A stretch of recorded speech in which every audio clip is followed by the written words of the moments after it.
All right, y'all, welcome back to another video. And it really feels like the PC master race is being attacked again. And this time it's not COVID, it's not Bitcoins or greed. Well, it might be greed because whenever you talk about money, there's going to be greed involved. But this time, the main villain is tariffs.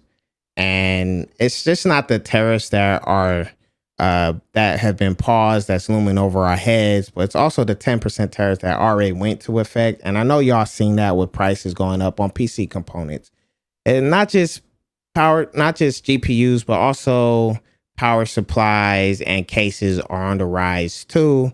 And the new villain just feels like it's tariffs and the people behind the scenes creating these tariffs, and those are just making these prices up. And I just want to go back to the days like after COVID when prices were stabilizing, or even before COVID when it made sense, or it made somewhat sense to buy a PC over a console, and just go back to my roots. Because when I first started building PCs not too long ago, it was to make them affordable for my area. It was also to make money, but also I try to make them as cheap as possible to beat the competitors' prices like Best Buy or integrators. And I know that's not hard to do, but uh, where I'm at right now, that's all we really have is Best Buy and then things like online. And if you're not savvy, you don't know how to look for deals or look for all the parts. I just felt like that's where I could step in, build a PC and get them to the masses.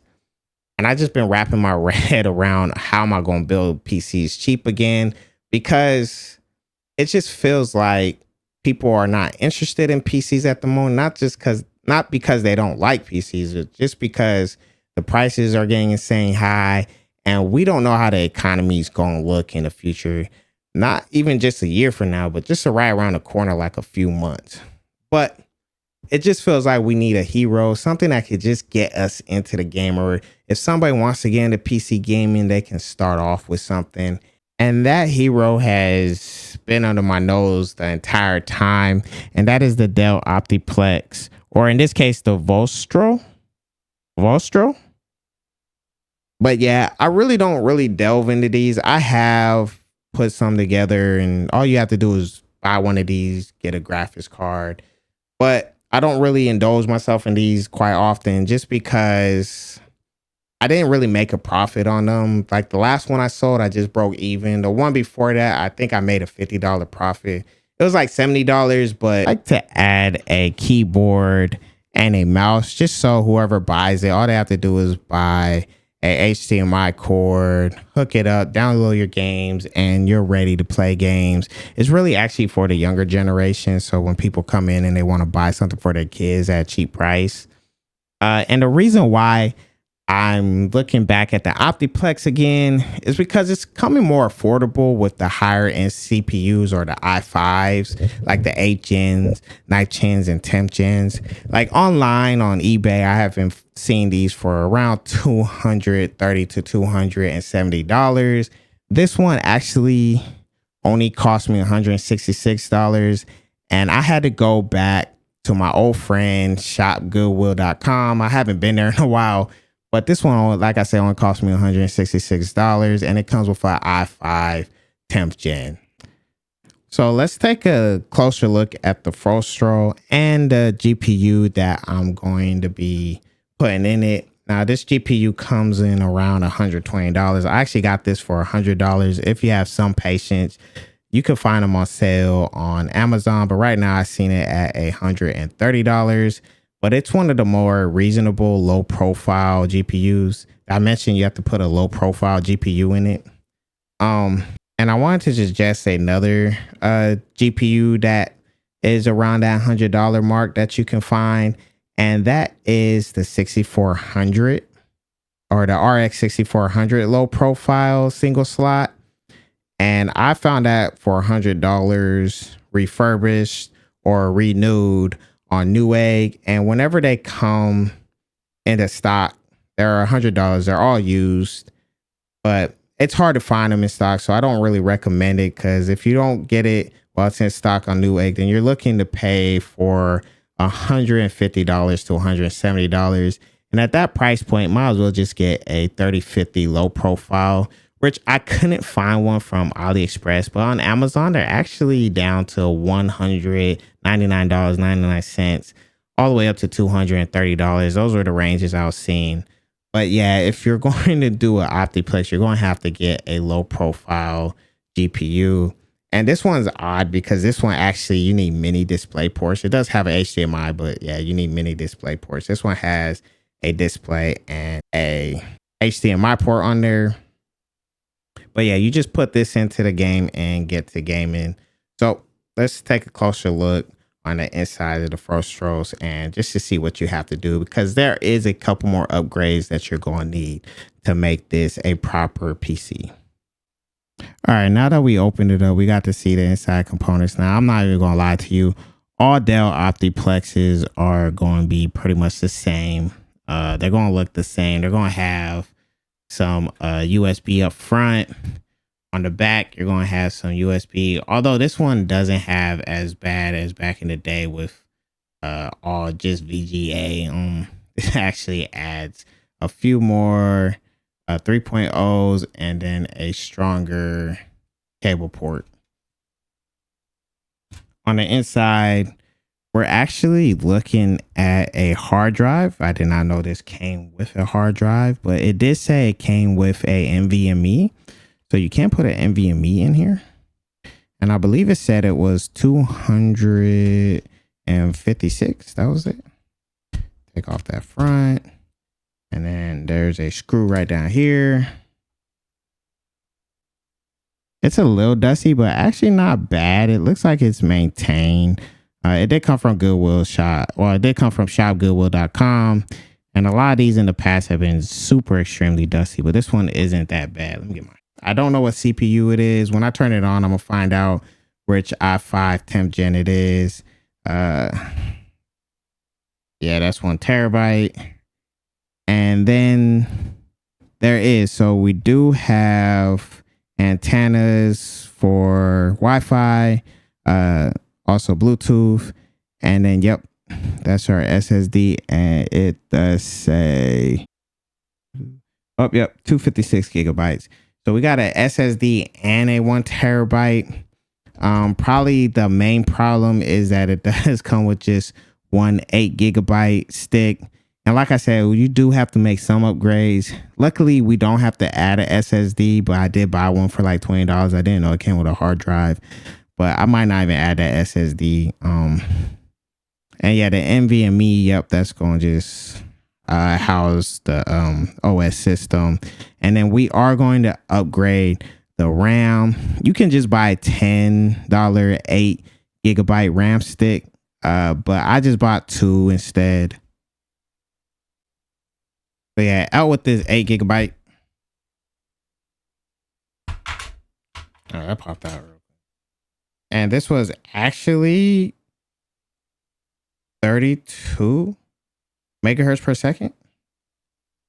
And we're going to add these silicone power, and these are 2 sticks, CL16 DDR4, 3200 megahertz. They're both 8 sticks, so that's going to give us 16 gigabytes. This only cost me $25. Like I said, you can just get a $10 one. It doesn't matter if you mix and matches. They're going to act at the same speed. And it's just as easy as just putting it back in and listening to the click.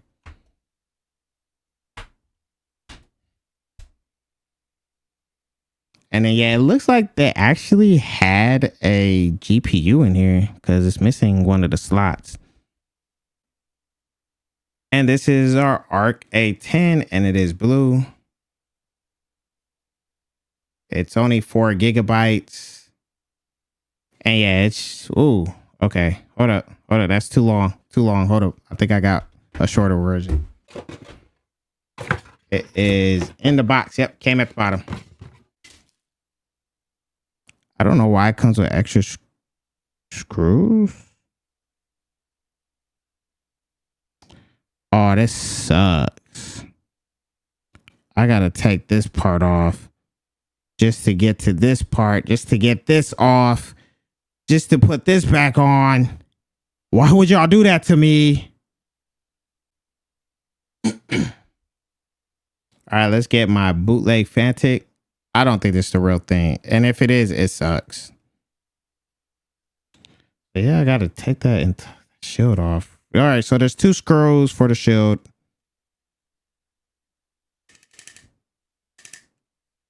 I'm stripping it.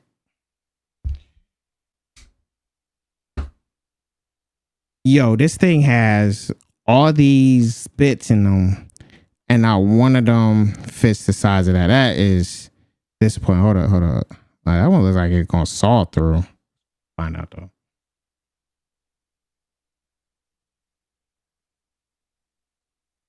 Yeah, that's gonna bury a hole in it. Wait, this one.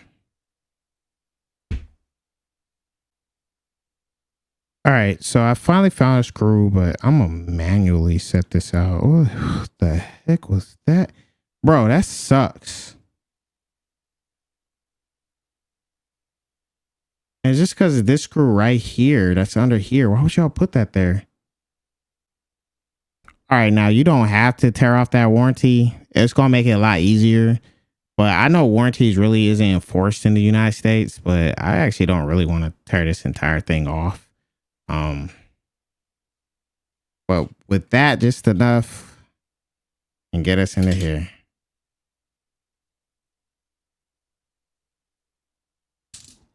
And that's not good. Don't let that thing slide in there. Ooh, yo.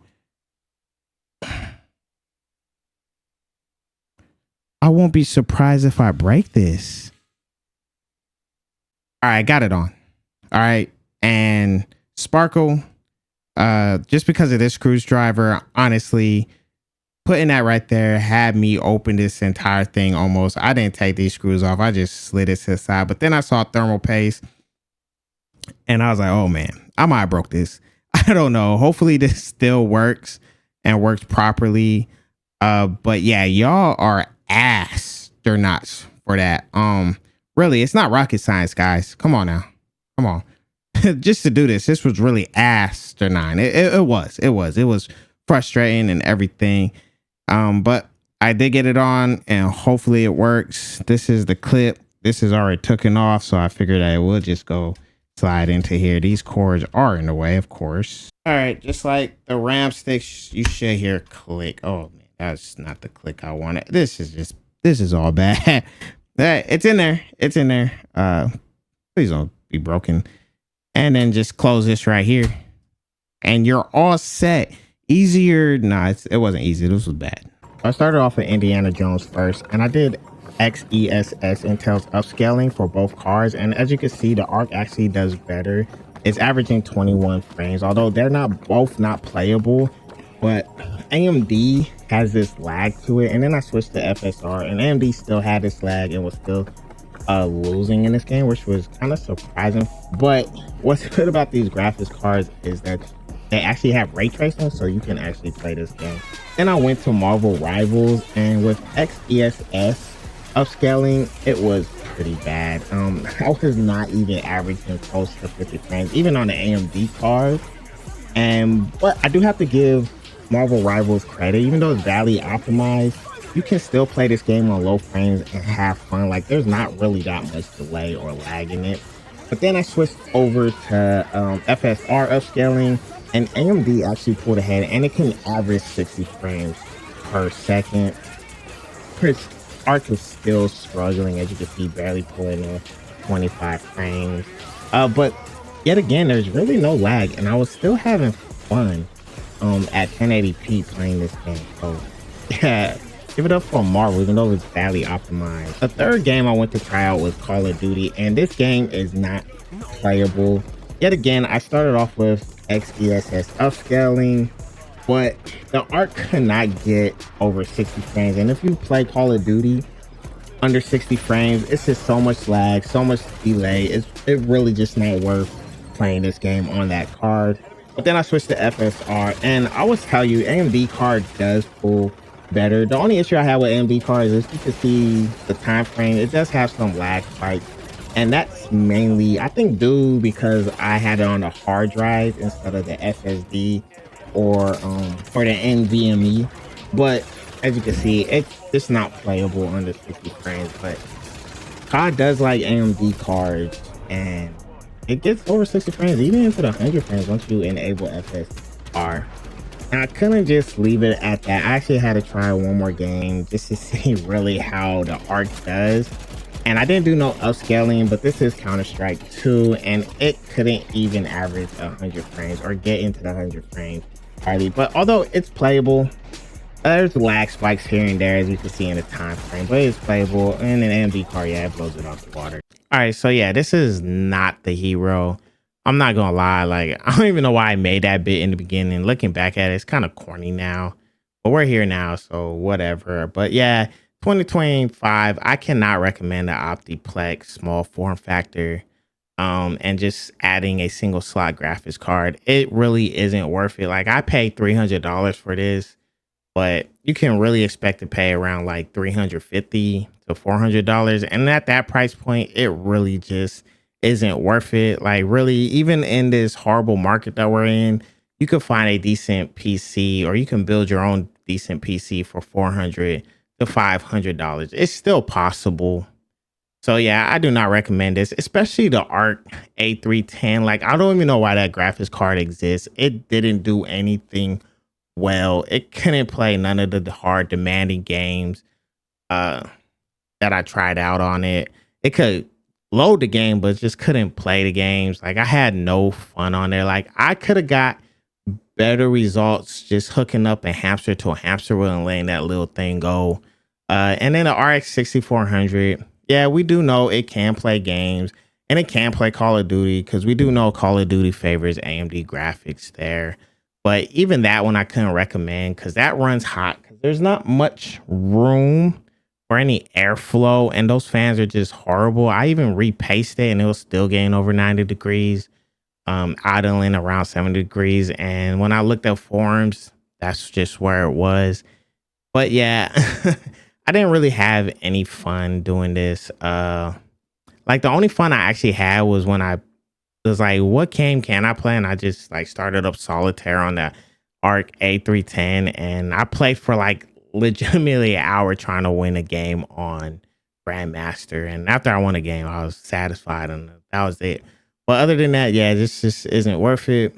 To 2025, there are just better options. And until next time, it's your boy Chef Boy. You a dad.